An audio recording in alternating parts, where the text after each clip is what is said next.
దేన్ని లెక్క చేయం రాసుకోండి. నేను అప్పుడు చెప్పా, ఇప్పుడు చెప్పా, లోకేష్ రెడ్ బుక్ నా కుక్క కూడా లెక్క చేయదని చెప్పా. మళ్ళా ఐఎమ్ రీటరేటింగ్, లోకేష్ పెట్టే కేసులు, లోకేష్ చేసే దాడులు కుక్క కూడా లెక్క చేయదు. ధైర్యంగా పోరాడతాం, అవసరమైతే ప్రాణాలకు తెగించి పోరాడతాం. గుర్తుపెట్టుకోండి, వైఎస్ఆర్ కాంగ్రెస్ పార్టీ కార్యకర్తలందరూ కూడా రాటు తేలుతున్నారు. అవసరమైతే జైళ్లు నింపేస్తాం. గుర్తుపెట్టుకోమని మనం చేస్తున్నాం. కేసులు పెడితే న్యాయస్థానాల్లో ఎదుర్కొంటాం, ధైర్యంగా ముందుకు సాగుతాం. ఇలాంటి పిచ్చి పిచ్చి వేషాలు వేసి వైఎస్ఆర్ కాంగ్రెస్ పార్టీ కార్యకర్తల్ని అణచాలని, భయపెట్టాలని ప్రయత్నం చేసేటటువంటి ఈ కూటమి ప్రభుత్వం బుద్ధి తెచ్చుకోండి. ఇకనైనా ఇంకా 3 సంవత్సరాలు మీరు పరిపాలించాలి, భగవంతుడు దయతలిస్తే.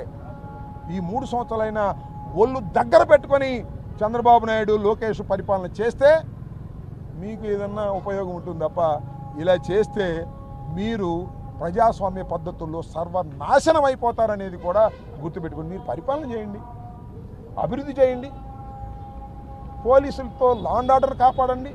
అక్కడెక్కడ విలేకరుని చంపేశారు పాప, ఆంధ్రజ్యోతి విలేకరుని, రౌడీ షీటరు, దాన్ని ఆపలేకపోయారు. ఇవాళ ఎవరో ఇంకొక సాక్షి విలేకరు మీద దౌర్జన్యం చేసి కొట్టారు, దాన్ని ఆపలేకపోయారు. పోలీసులందరూ నేరాలని ఆపడానికో, నేరం చేసిన వాళ్ళని శిక్షించడానికో లేరు, వైసీపీని అణచాలంటే. చంద్రబాబు నాయుడు గారిని ఎవరన్నా ఏదైనా విమర్శిస్తే వాళ్ళని అణచాలి, మా నాయకులందరూ లోపల పెట్టాలి. ఇలాంటి దుర్మార్గమైన ఆలోచనలోనే పోలీసులను ఉపయోగించుకుంటున్నారు. ఇది సమంజసం కాదు, గుర్తుపెట్టుకోమని కూడా మనవి చేస్తున్నా. పోలీసు అధికారులకు కూడా సవినయంగా మనవి చేస్తున్నా, మీరు తప్పు చేస్తున్నారు, మీరు చట్ట వ్యతిరేకంగా ప్రవర్తిస్తున్నారు.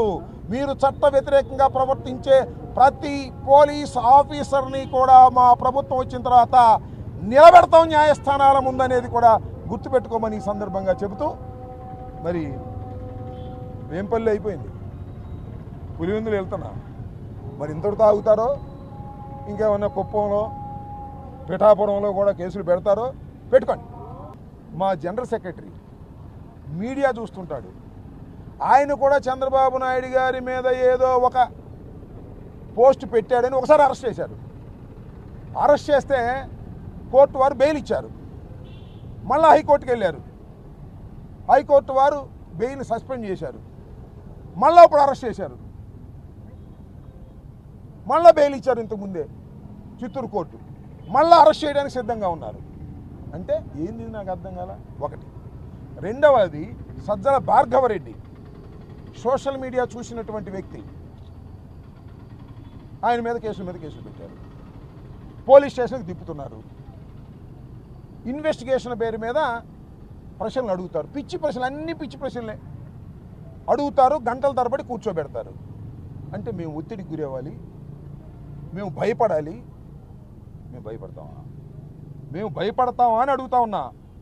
రాజశేఖర్ రెడ్డి వారసులం, జగన్మోహన్ రెడ్డి వెంట నడుస్తున్న వాళ్ళం. ఇలాంటి ఉడత ఊపులకు భయపడటానికి నేను కానీ, భార్గవరెడ్డి కానీ, మా సోషల్ మీడియా యాక్టివిస్టులు కానీ, మా కార్యకర్తలు కానీ సిద్ధంగా లేరు. గుర్తుపెట్టుకో చంద్రబాబు నాయుడు గారు, లోకేష్ గారు అని ఈ సందర్భంగా చెప్పదలుచుకున్నా.